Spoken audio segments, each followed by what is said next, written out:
Okay, the video's done, and I'm gonna turn the audio off.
Since the fall of Atlantis, Satan and his minions have been working tirelessly to end all goodness on this planet.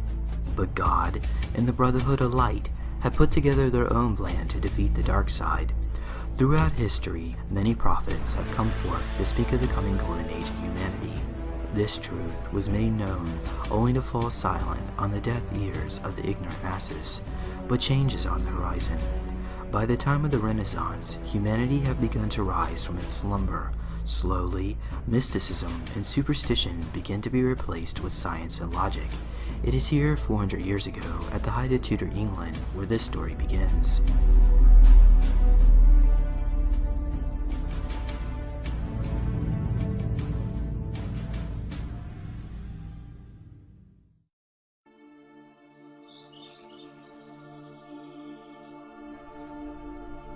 A secret marriage was arranged between Queen Elizabeth I and Sir Robert Dudley. Due to Dudley's political ambitions, the Queen chose to maintain her Virgin Queen status. From this marriage came forth Francis Bacon, who was raised by an adopted family. At the age of 15, while his parents were arguing, he overheard the truth, that he was the future heir of the King of England. All his life, the Queen kept dangling in front of him the mantle of power. To be or not to be, that was his question. Alas, it was not to be. In 1603, Queen Elizabeth appointed King James VI of Scotland to be her successor. Instead of letting this defeat him, Francis chose to rise above his circumstances in the pursuit of scholarly and political interests. He had the King James Bible translated. He wrote the Shakespearean sonnets. He persuaded King James I to charter Newfoundland and was an officer in the Virginia Company. He was King James's Lord Chancellor, and he fathered deductive reasoning, which set the grounds for science and technology to liberate humanity. Secretly, he was a master of the alchemical sciences and the occult. It was here that he began to remember his past lives as the prophet Samuel, Plato, St. Joseph, Merlin, Roger Bacon, and Christopher Columbus. When he was the prophet Samuel, he helped liberate the children of Abraham from the bondage of corrupt priests and the Philistines. In the 5th century, while Europe was falling into the Dark Ages, he returned again as Merlin to help King Arthur establish Britain into a stronghold against ignorance and superstition, a place where Christ's achievement could flower and devotion to the one source could prosper in the quest for the Holy Grail. It was later in the 19th century when his efforts blossomed, when the United Kingdom became a place where industry and individual initiative could thrive as never before in 12,000 years. As the medieval alchemist Roger Bacon, he predicted the invention of a hot air balloon, a flying machine, a magnifying glass, and mechanically propelled ships and carriages, and amazingly, he wrote of them as if he had actually seen them. He believed true knowledge stems not from the authority of others, nor from a blind allegiance to antiquated dogmas, but instead is a highly personal experience, a light that is communicated only to the innermost privacy of the individual through the impartial channels of all knowledge and of all thought. Because of the heretical nature of these beliefs, the church imprisoned him, where he remained for his final years. In his Opus Majus, he wrote of a voyage of 3 ships and a discovery of a new world. The sea between the end of Spain on the west and the beginning of India on the east is navigable in a very few days if the wind is favorable. In his next life as Christopher Columbus, he was inspired by these words, and along with a prophecy made by Isaiah, he knew a new world would be found, whereby God would recover the remnant of his people, and shall assemble the outcast of Israel, and gather together the dispersed of Judah from the 4 corners of the earth. Isaiah 11:12. When Francis Bacon became conscious of these incarnations, he sought those hidden treasures he placed away until his rebirth. At the age of 12, Francis conceived of a time when mankind would go through a period of great restoration. In 1620, he placed this vision for humanity in his book, The Great Instauration, in which he formalized how to change the whole wide world through the restoration of true knowledge after centuries of obscurity and neglect. It was here that he first devised a scientific method that ultimately launched a new English Renaissance. Many of his ideas were kept in the shroud of secret societies in order to hide from the prying eyes of church officials. With help from his brother Anthony and some friends who were students at Gray's Inn Law School, they created a secret society known as the Knights of the Helmet. They chose this name from the goddess Athena, who is depicted as wearing Pele's helmet of invisibility and carrying a golden spear of knowledge. The goddess Athena brings about wisdom, intellect, and the moral side of human life. Athena's helmet of invisibility represents her silent war against ignorance and sloth. The Knights of the Helmet also consider themselves invisible warriors against ignorance and sloth, as they secretly worked to expand the English language by creating new literatures not written in Latin, but instead in words all Englishmen could understand, such as found within the King James Bible. In 1611, the King James edition of the Bible was commissioned in order to unite the Anglican and Puritan church leaders. After a long series of edits by nondescript translators, the final draft was handed to King James, who then passed it on to Francis Bacon so that he could revise the Bible into a marvelous piece of literary work which is still being used today. Many of these works were written anonymously under pen names such as William Shakespeare. Francis chose this name because the goddess Athena was known to carry a golden spear of knowledge, which she would use to strike at the serpent of ignorance. When sunlight would strike her spear, it was known to tremble. Thus the people would say she was shaking her spear again, hence the word Shakespeare. In a symbolic gesture, Francis would shake his pen as a spear of knowledge to slay the dragons of foolishness. Written within the Shakespearean plays is a hidden cipher which shows Francis Bacon not only as the true heir of the King of England, but also of Queen Elizabeth's secret marriage to the Earl of Leicester and her preceding two sons. For upon his birth, Francis Bacon was given over to Sir Nicholas and Lady Anne, who pleaded with the Queen for the life of the child. Queen Elizabeth rejected her son because she feared her subjects would choose a male heir over herself to rule the kingdom. Some historical documents hint of the secret marriage and her two children, such as found within this portrait. However, any talk of this during the time of Queen Elizabeth would have resulted in imprisonment or death. After a happy childhood spent with Sir Nicholas and Lady Anne, on his 12th birthday, he was enrolled in Cambridge University. Mysteriously, Queen Elizabeth provided the funds for his education. At the age of 15, he discovered the true identity of his royal blood, so Queen Elizabeth sent Francis abroad to France, placing him at a comfortable distance from her throne. While in France, he studied cipher codes to learn new ways to protect confidential information in England, and he also worked with Masonic secret societies which sought to reform the French language. 3 years later, upon his return to England, he brought back these same ideas and created a secret society known as the Knights of the Helmet, which through their literary works would ultimately modernize the English language by standardizing the spelling of words. The Knights of the Helmet was part of a larger movement of secret societies found within Rosicrucian teachings, which dated back to the time of Atlantis. The Rosicrucians were a loose-knit group of secret societies which believed knowledge or wisdom was eternal and should be freely available to those who seek it. Just like with the Knights of the Helmet, the Rosicrucian secret society was also part of this movement. The Rosicrucian is shorthand for the Society of the Golden and Rosy Cross, which was founded in 1571 to protect Queen Elizabeth after she was excommunicated by the Pope.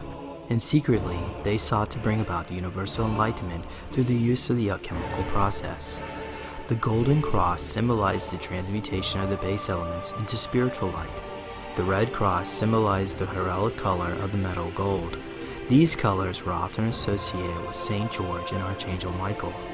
And the rose symbolized the heart of the cross, where one could find love, intelligence, and enlightenment within the human soul. Just like with Athena's helmet of invisibility, members of the Rosicrucian would make silent oaths under the principle of sub rosa, or beneath the rose.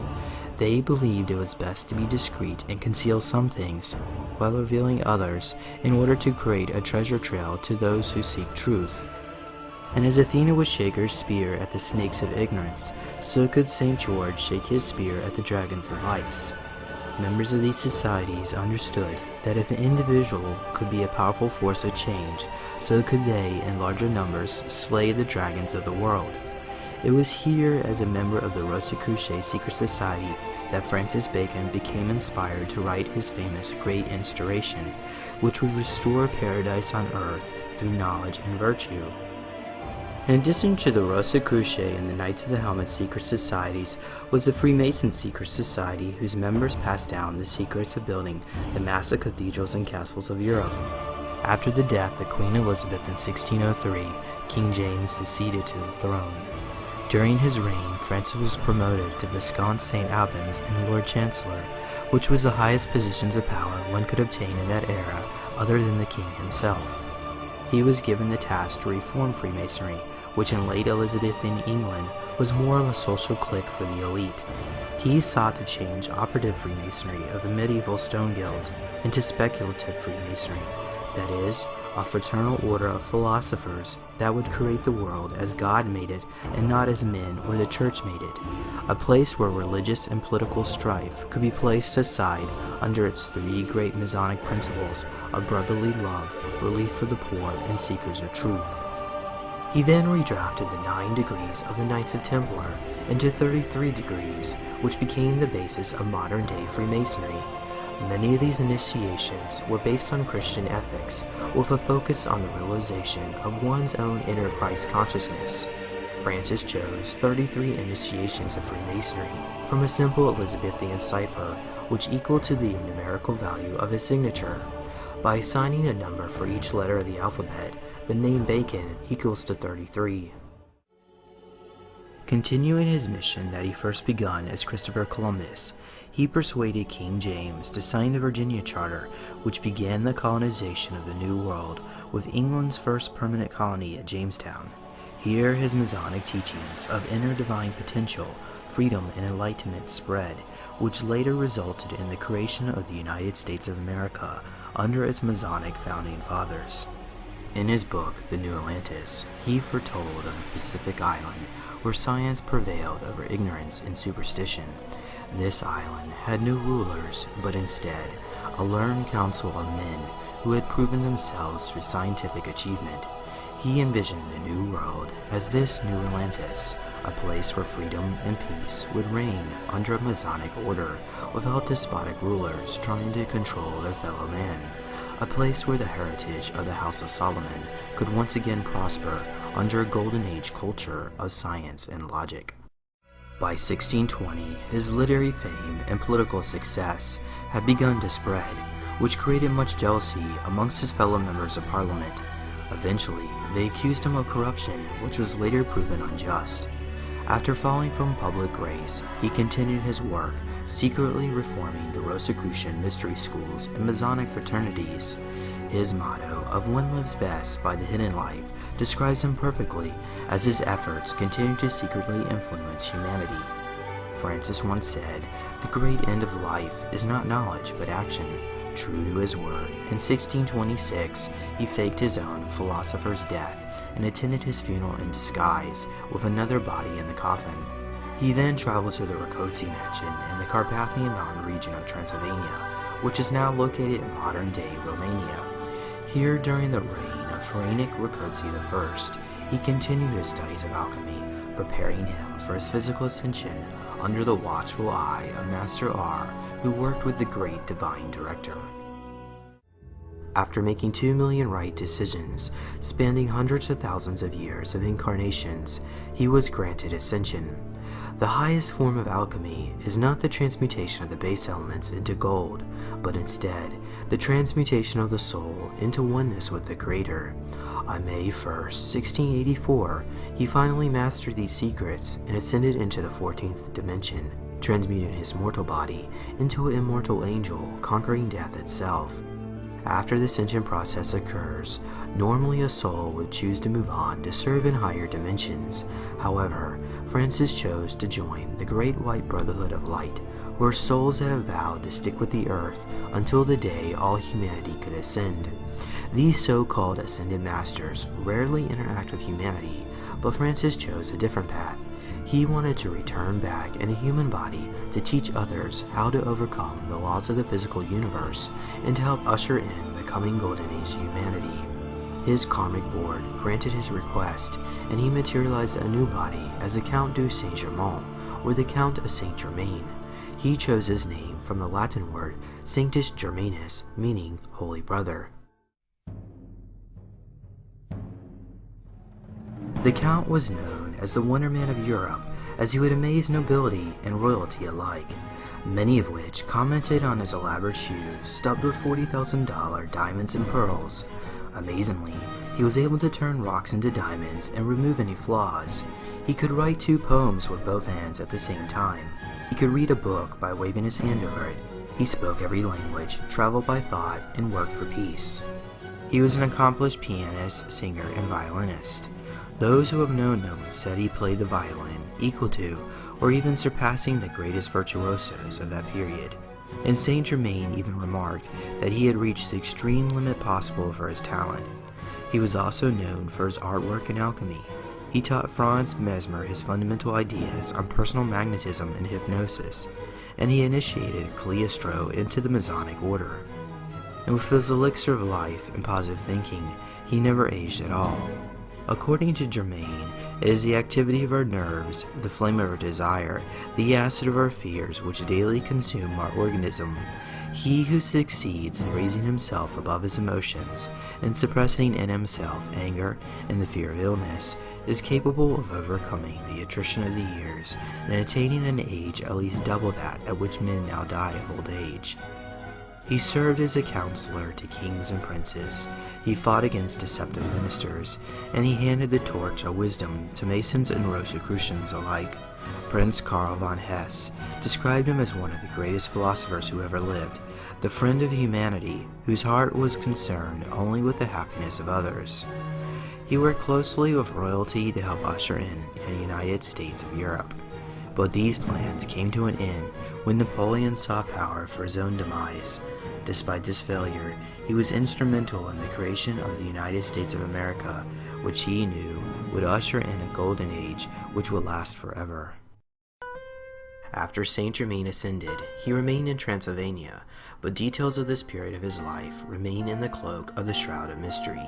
Historians hint that he was possibly adopted into the royal house of Hungary as the third son of Francis Rákóczi II, using a different name and identity as a convenient disguise. By the year 1700, Transylvania was conquered territory of the Austro-Hungarian Empire. When Francis Rákóczi II became aware of how Austrian Emperor Leopold had placed his subjects under the bondage of high taxes and oppressive government, he led a successful revolt to liberate his people, but it is unclear what role, if any, Saint Germain played in this plot. Rumors of an elixir of life which prolonged his lifespan followed Germain throughout his years. In 1710, Saint Germain appeared in Venice, where he met the musician Jean-Philippe Rameau and the ambassadress to Vienna, the Countess du Genlis. He introduced himself under the name of Marquis de Montferrat. At that time, he appeared to be 40 years old and gave the Countess a memorable gift of this magical elixir that maintained her youth for a very long time. 50 years later, Countess du Genlis met him once again while visiting Madame Pompadour's house, who is the mistress of King Louis XV. She inquired if his father had been in Venice back in 1710. The Count replied, "No, madame, but I myself was living in Venice at the end of the last and the beginning of this century. I had the honor to pay your court then, and you were kind enough to admire a little barcarolle of my composing." The Countess could not believe it. "But if that is true," she gasped, "you must be at least 100 years old." The Count smiled. "That, madame, is not impossible." Suspecting the Count was less than truthful, Madame Pompadour inquired again about the Countess and her tale of a so-called elixir of life. Germain replied with a smile, "It is not impossible, but I confess, it is likely that this lady, for whom I have the greatest respect, is talking nonsense." Undaunted, Madame Pompadour tried many times to get that elixir, but Germain would not share his secrets. However, he was able to make her a cosmetic which enhanced her beauty. Hints of his true age continued to surround him with intrigue when in 1723 Saint Germain showed the mother of the Comtesse du Genlis a miniature portrait of his own mother which he kept on his arm. When she saw a beautiful woman dressed in a costume unfamiliar to her own time, the Countess inquired, "To what period does this costume belong?" The Count merely smiled and changed the subject. If Saint Germain truly had an elixir of life, it would mean he had ultimately mastered the secrets of the Philosopher's Stone, which medieval alchemists believed could transmute the base metals, such as lead, into gold. It seemed likely, if anyone could have figured this out, it would have been Saint Germain, as he closely worked with the Fathers Lucis and with the Knights of the Brothers of Asia, who studied the Rosicrucian and Hermetic sciences of alchemy, of which the three parts of the Azoth constituted the Philosopher's Stone. No one really knows if Saint Germain was truly able to turn lead into gold, but in 1727 it appears he had done just that. These secret money-making techniques were shared with certain German bankers and monarchies in the hopes that the wealth generated would benefit all humanity, but instead, they squandered it for themselves. So in 1729, he abandoned support of these power brokers and created the World Trust. From its inception, he stipulated that the World Trust would be released by the year 2000, but this is not an easy task to do, as you will soon see. Saint Germain realized humanity would never be ready for the knowledge and technology of the Aquarian Age until mankind could put aside their destructive sciences and religions and accept the heart of which lies of both, that is, to enter one's heart and harness their own unlimited potential. After the establishment of the World Trust, Saint Germain traveled to the court of the Shah of Persia, where he remained from 1737 to 1742. Here he studied the secrets of nature, of which he learned the closely guarded science of precipitating and enlarging gemstones, which was manifested through psychic powers. The Count's love affair with precious stones was well known among his friends and associates. At one point, Saint Germain showed a small box to Madame Pompadour which contained topazes, emeralds, and diamonds worth at least $90 million in today's money. While in Paris, the aristocracy marveled at his diamond-encrusted shoe buckles, but yet no one could identify him or his great source of wealth. Many years later, Madame du Houssaye described within her memoirs how Saint Germain wore an assortment of diamond rings of great value, and how his watch and snuff box were ornamented with a profusion of precious stones. She also had witnessed Saint Germain remove a flaw from a large diamond which had belonged to King Louis XV, increasing his value from 6,000 livres to 10,000 livres. The king was never able to get over his astonishment and would often confide that if Saint Germain could increase the value of gemstones, he must be a millionaire. Yet no one could discover his source of wealth, as he never kept any records or held any traceable bank accounts. He would always stay in fine hotels and apartments and would always have as much cash available as needed. When a curious minister spent 2 years keeping tabs on him, he concluded that Saint Germain paid for everything in real money, but did not have a source of a financial backing. When Saint Germain was confronted about this, he responded, "I hold the whole of nature in my hands, and as God created the world, I can draw what I want out of nothing." In 1743, he traveled to London, where for 2 years he remained in a house on St. Martin Street. During this time, he conducted many alchemical experiments within his laboratory, probably manufacturing artificial diamonds. He was known to frequently visit the Kit Kat Club, where he would mingle with members of the highest nobility. He astounded members with 2 inventions he was working on, the steam train and steamboat, both of which were predicted by Roger Bacon. 20 years later, James Watt prototyped his idea by building a steam engine, and later, in 1829, George Stephenson built the first public railway operated by a steam train. After his stay in London, he visited his friend Frederick the Great in his castle of Sans-Souci in Potsdam, where Voltaire was also an honored guest. In a letter addressed to Frederick, Voltaire later wrote, "The Count of Saint Germain is a man who was never born, who will never die, and who knows everything." In 1749, while at Versailles, King Louis XV was introduced to the Count by his peer of France to relieve some of his boredom. Soon after, he meets the king's mistress, Madame Pompadour, and becomes a court favorite. The king was captivated by his stories of travel all around the world and his wisdom of the alchemical arts. In a gesture of good faith, Saint Germain gave away his invention of inexpensive dyes, which helped increase employment and wealth of the nation, while lowering the manufacture cost of clothing so that commoners could dress as good as the nobility class. In 1755, King Louis XV recruited him to travel to Southeast Asia to infiltrate the British East India Company as a spy. He journeyed in the same ship as General Robert Clive, possibly as a ship's doctor. Here he became aware of the British schemes to subjugate India at the Battle of Plassey and the recapture of Calcutta. Thanks to his efforts, he saved the lives of many French troops who were protecting the Indian people at that time.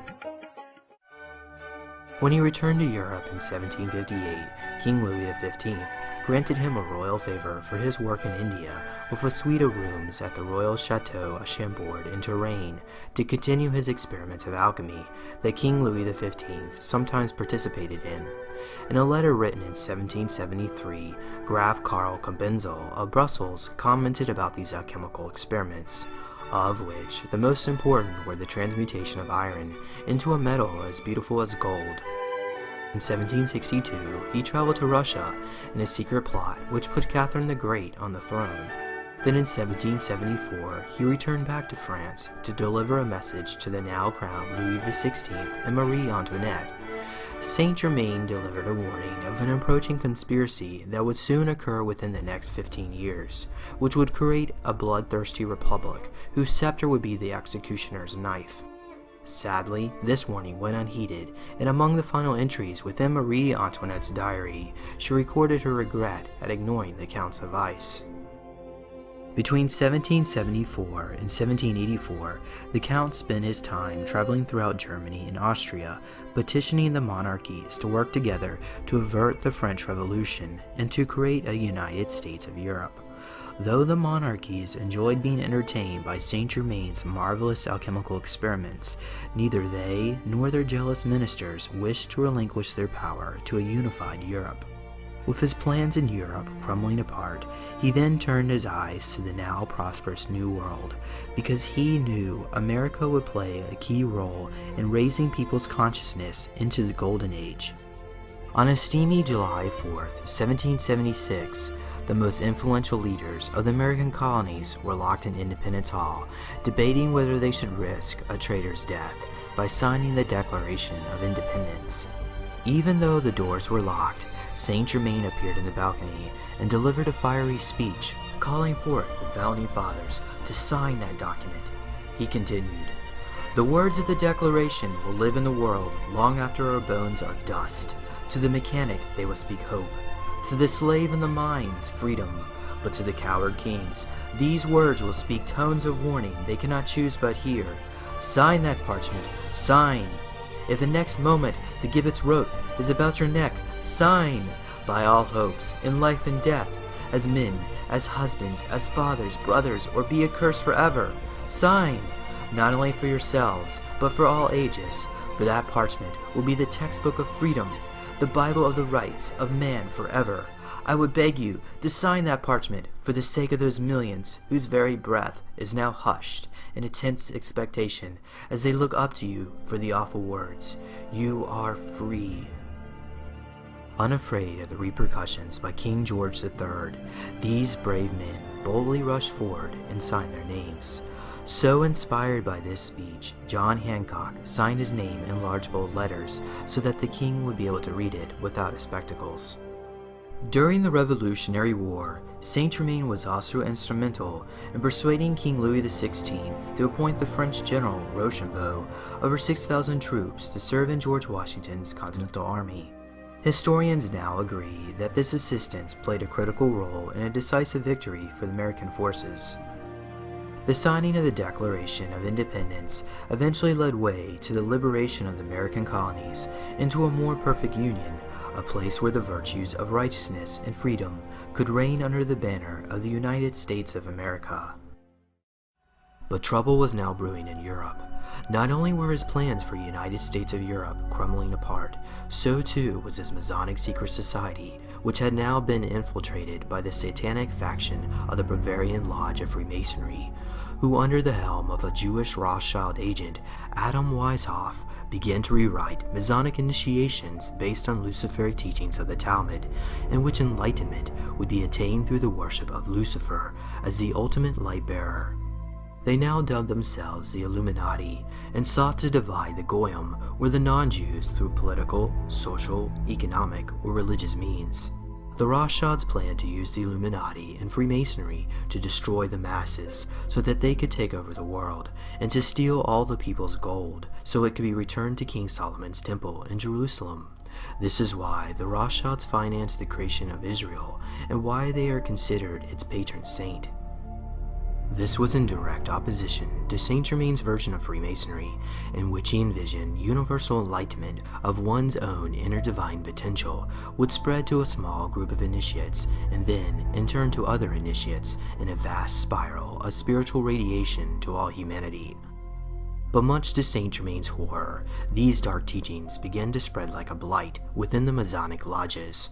To counteract the Illuminati movement, he recruited a close group of friends, including Prince Charles of Hesse-Kassel and Cagliostro, to create a secret society known as the Philalethes, which taught that mankind had infinite possibilities and that they must strive to release themselves of physical matter in order to communicate with higher intelligences. But the Philalethes Society never caught on. At the 1782 Wilsonbad Convention, the lodges voted to merge Freemasonry with the Illuminati, thus creating the notorious form of modern-day Freemasonry. 3 years later, at the Great Paris Convention of 1785, he, and along with Cagliostro, Franz Mesmer, and St. Martin, tried in vain to bring reconciliation amongst the Rosicrucians, Illuminists, and Masons alike. Had Saint Germain been successful in redirecting Freemasonry into a philosopher's organization such as the Philalethes, he would have been able to avert the evil chain of events which have since occurred in preceding generations.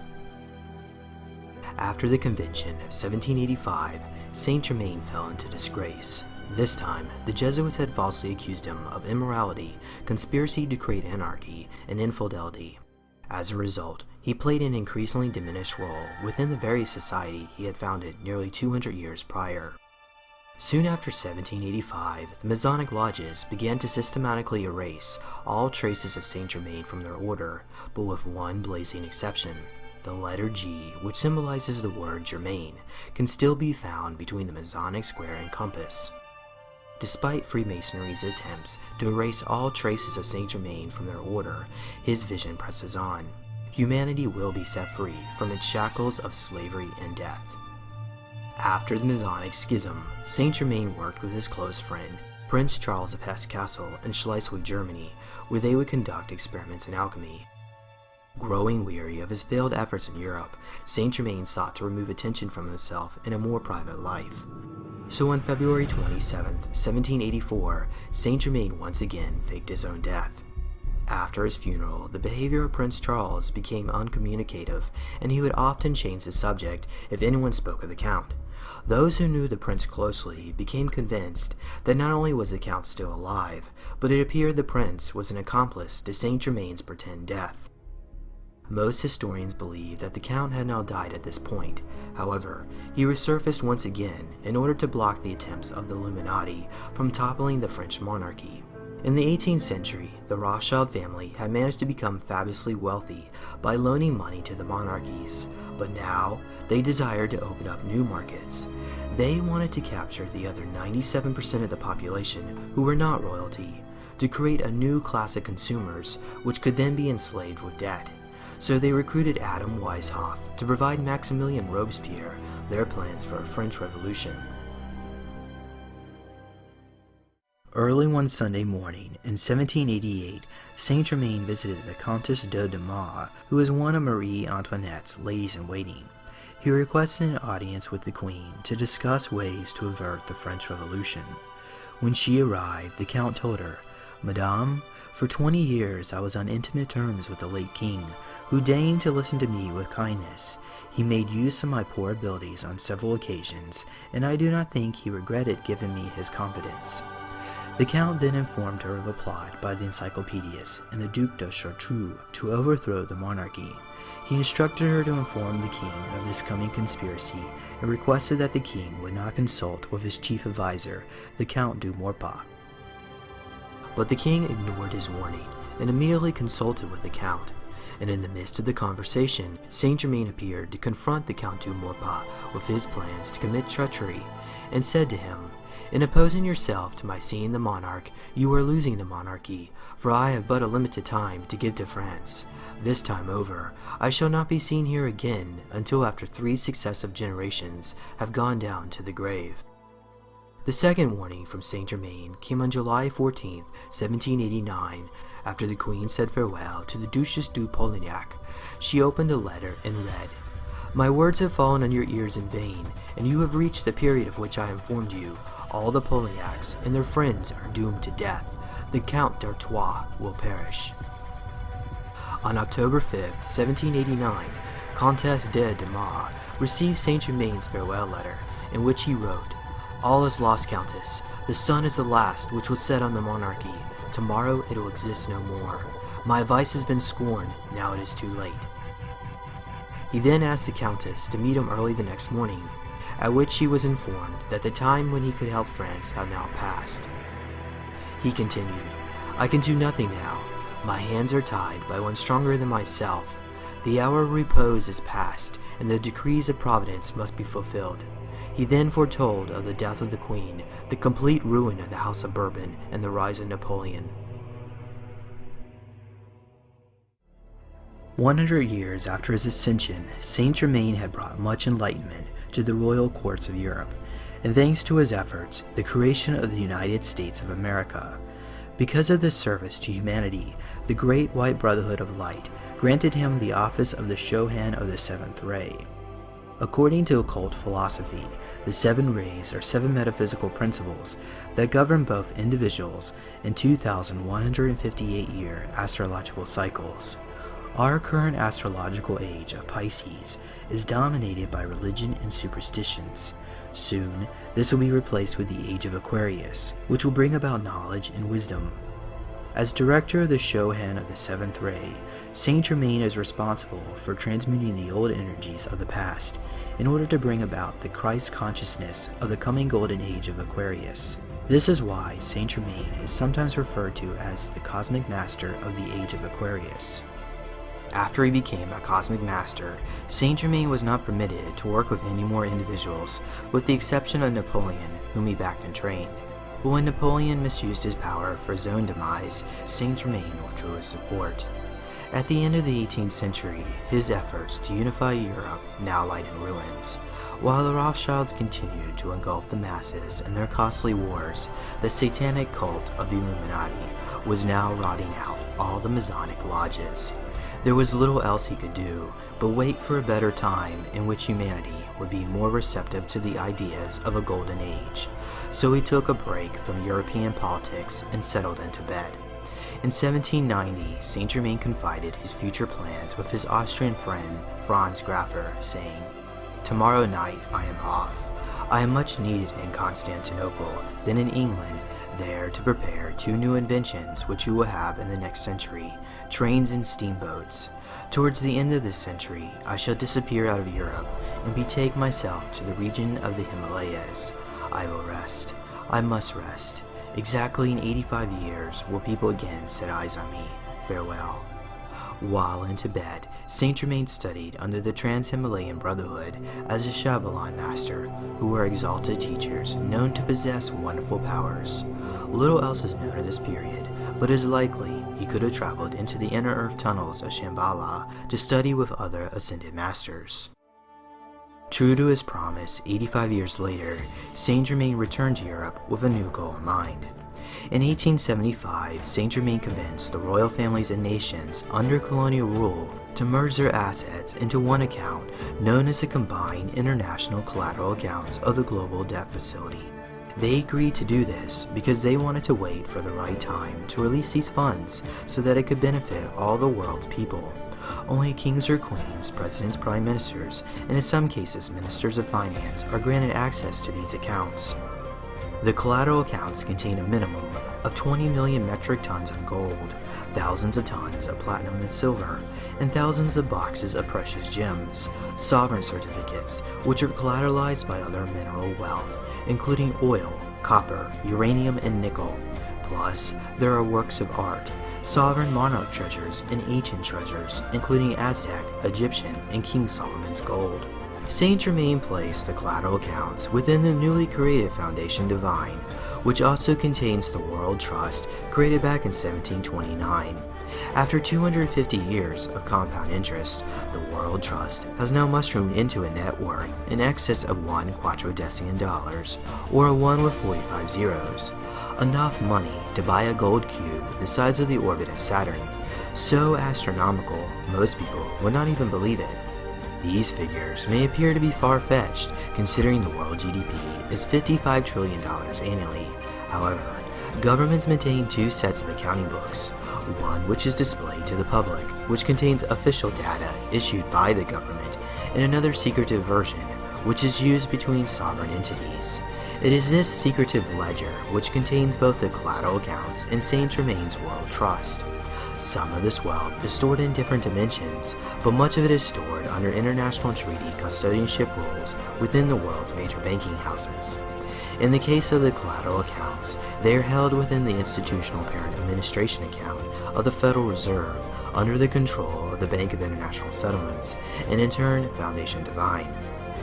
This wealth is intended to be used to buy out all Illuminati-controlled governments, oil corporations, media conglomerates, banking houses, pharmaceutical cartels, and it would zero out all debt. It is estimated it would cost a minimum of $100 quintillion just to correct the world's current economic problems. In order for these funds to reach the common man, it must travel down through a series of 30,000 different trust funds, beginning with World Trust. The top level contains the World Trust and remains under the trusteeship of Master Saint Germain. Under his orders, the World Court will activate the funding process. Level 2 contains 180 royal trusts, which are under the control of the trustees in various sovereign countries. Examples include the French Trust, the Russian Trust, and the Vatican Trust. Level 3 are the various Illuminati family trusts, which are under the control of the trustees of the world's wealthiest families, including the Warburg Trust, the Rothschild Trust, and the Rockefeller Trust. Level 4 contains the 250-plus corporate trusts under the control of the trustees from the world's most powerful companies and corporations, including General Electric, Lockheed, and AT&T. Level 5 contains the wealth from enlightened robber-baron children, which was placed aside to be used for the benefit of all humanity. These are known as the Prosperity Program Trusts and Bankroll Programs, and they are managed by the IMF under the guidance of Saint Germain. Altogether, there are 72 various bankroll programs, including Bergevin, Omega, and Freedom. The largest trust fund is Freedom, and this must be funded first. When this happens, Saint Germain's wealth will finally reach the hands of all humanity. But if a problem occurs in this chain, the funding window will close. As the funds travel through each level, they must be signed off by 4 to 5 trustees per trust. If the trustees decide to block the money, then the funding process comes to an end. With each trust level, the trustees must only use certain designated safe banks and sign the proper documents with only certain designated banking personnel at those banks.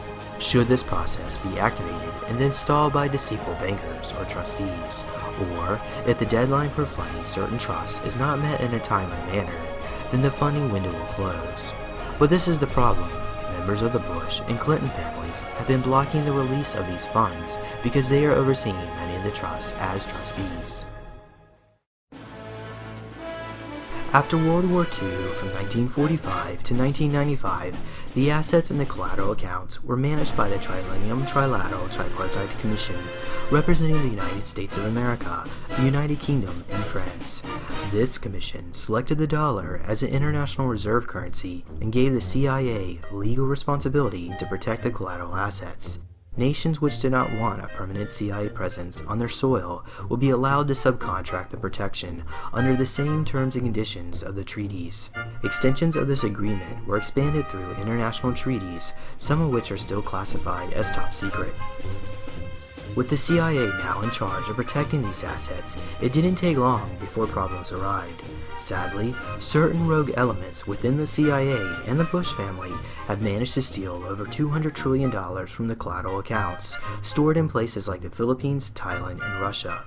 In 1981, Ronald Reagan commissioned Leo Wanta to steal $27.5 trillion from the collateral accounts in Russia, which was then used to crash the ruble, collapsing the Soviet Union. This money belongs to the Russian people and must be returned back to them. In the 1980s, while V.K. Durham was flipping through an old Bible, she found an 1875 Peruvian gold certificate with a face value of $1,000 plus accrued interest. Today, this bond is worth over $6.5 trillion, collateralized by gold from within the collateral accounts. When George Bush Sr. learned of this gold certificate, he tried unsuccessfully to get his hands on it. Eventually, V.K. Durham lost control over the money, and it now sits within Saint Germain's World Trust.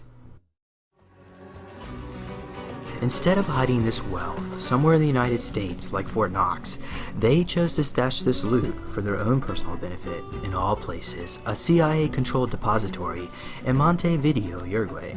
Remember, after World War II, Uruguay was considered a safe haven for escaping Nazis. The Bush family, known for their Nazi ties, have purchased large ranches in both Uruguay and Paraguay. They may think they can get away with crashing the world economy and hiding out with their stolen loot, but this will never happen. The world must hold these people accountable for their crimes. This stolen money is now being used for every New World Order pet project imaginable, ranging from NASA, militarized space weapons, electronic mind control, and financial warfare. If you ever wondered where they got the money to build those Black Project anti-gravity vehicles, look no further, as all treaties are classified top secret. In 1963, President Kennedy tried to stop this illegal activity and bring this wealth to the people of the world through the Green-Hilton Agreement. This would allow the United States, as holders of the International Reserve Currency, to print a new gold-backed currency using assets from the collateral accounts to boost economic development throughout the world. On June 4, 1963, President Kennedy signed Executive Order 11,110, which would strip the Federal Reserve Bank of its ability to loan money to the United States with interest, and it required a bullion-backed currency issued by the U.S. Treasury instead of the Federal Reserve Bank. Soon after, $2 and $5 notes backed by silver were issued, which read United States note instead of Federal Reserve note. Certain elements within the world's elite could not let this happen, and thus Kennedy had to go. The Green-Hilton Agreement and Executive Order 11,110 were both signed into law, but shortly after Kennedy's death was unrecognized by the United States and later other nations of the world. To curtail these illegal activities, in 1995, the Triennium Trilateral Tripartite Commission was stripped of its power and placed under the control of the United Nations. The collateral accounts now remain under the supervision of Saint Germain and Dr. Tsai Shang-li of Nationalist China under the Office of International Treasury Control at the UN. Despite these actions, the U.S. corporate government, the World Bank, the Bank of International Settlements, and the IMF continue their illegal activities without giving a care for the needs of the people of the world. In international finance, there is a term known as arbitrage, which allows one to profit in a short period of time from rolling money over and over again. This has allowed the robber barons and Illuminati elitists to generate enormous amounts of wealth by raping the world of its assets through either insider trading or by manufacturing money using fractional reserve banking. When a banker is licensed to create money through fractional reserve banking, they have been given the right to create money out of thin air. This occurs when a bank loans out a proportion of their assets at a rate of say 1 to 10. In other words, a bank must have $1 deposits on their balance sheet for every $9 of loans. The other 9/10 is simply manufactured out of thin air. After the debt is paid in full, the banks simply delete this money from their ledgers, causing it to vanish from thin air. These loans are then spent throughout the economy and eventually fall into the hands of the average American to be spent in their day-to-day lives. However, while these loans are increasing the size of the money supply, the interest portion of these loans are decreasing it at a faster rate.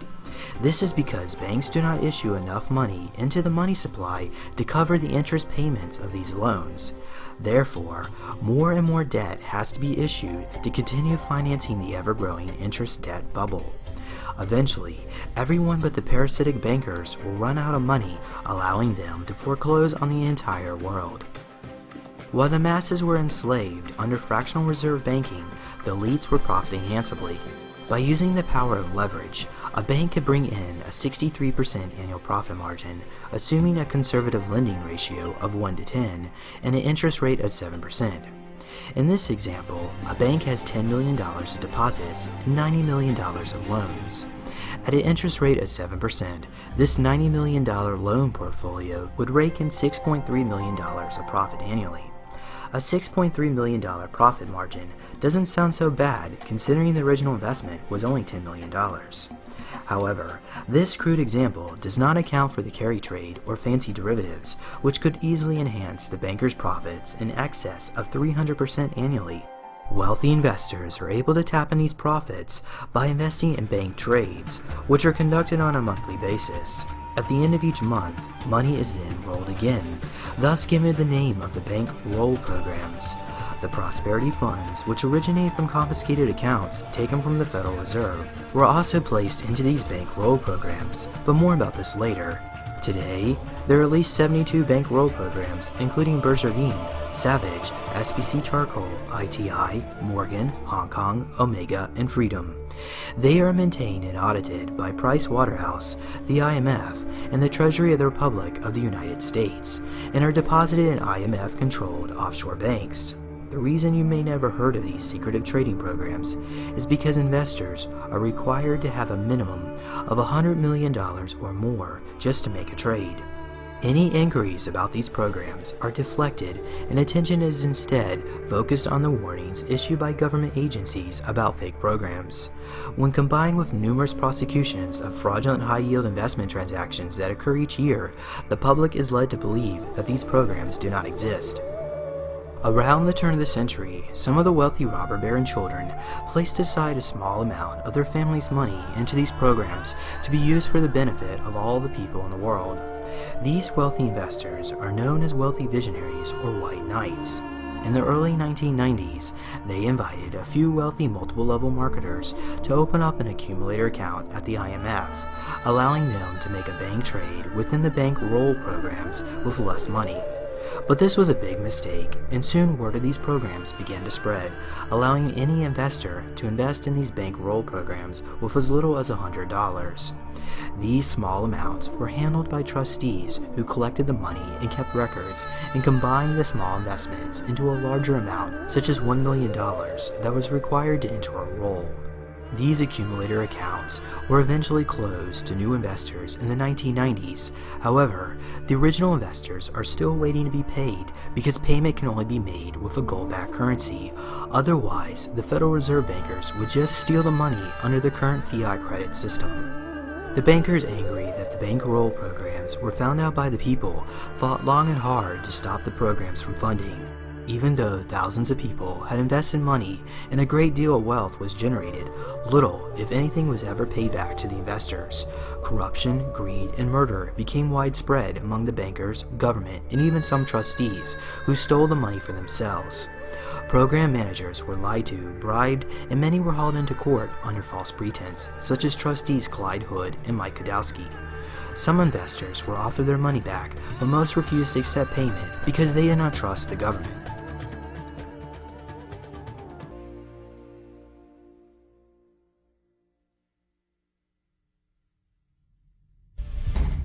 Whether the Nasara transition is peaceful or not, God has mandated the common man will not suffer. The dark side's plans for mass vaccinations, martial law, or nuclear war will end in utter failure, and those who cooperated with such schemes will descend into the ash heap of history. The peoples of the world are now becoming aware of these grievances. Queen Elizabeth and the Crown of England have both gone too far with their crown power. Third world nations such as Malaysia will no longer allow the International Monetary Fund to rape their assets. African and South American nations, once devastated by the IMF, are now teaming up to create their own coalitions. Attempts by the international banking community to crush the Islamic nations have yielded little results, as they both continue to abide to the gold standard as dictated in the Quran. China is proposing the creation of a new international reserve currency backed by precious metals, which would operate outside the manipulations of the Bank of International Settlements and the Committee of 300. In addition to the financial reforms, the Vatican has agreed to cooperate with a plan to end poverty and turn the deserts green by allowing the development of forbidden technologies such as free energy. The White Hats in the U.S. Space Command, which operate bases like Area 51, are now ready to release anti-gravity and teleportation technologies which would make all automobiles and airplanes obsolete. Industries which are expected to vanish completely include petroleum, war, nuclear power, pharmaceuticals, and automobiles. Companies in these industries will receive substantial financial help after Nasara in order to transform themselves for the coming changes. For example, the petroleum industry could be turned into a geoengineering industry, the armaments industry could move into space exploration, and car manufacturers could be retooled to produce anti-gravity scooters. The longer these bankers and the corporate federal government refuse to go along with Nasara, the more banking implosions we will see. The world has announced, enough is enough. If you do not behave yourselves, you will be shut off from the international community. Nearly 300 years have passed since the creation of St. Germain's World Trust. The time has now come to herald in a new age of peace and prosperity. We do not want an economic collapse, martial law, or a new world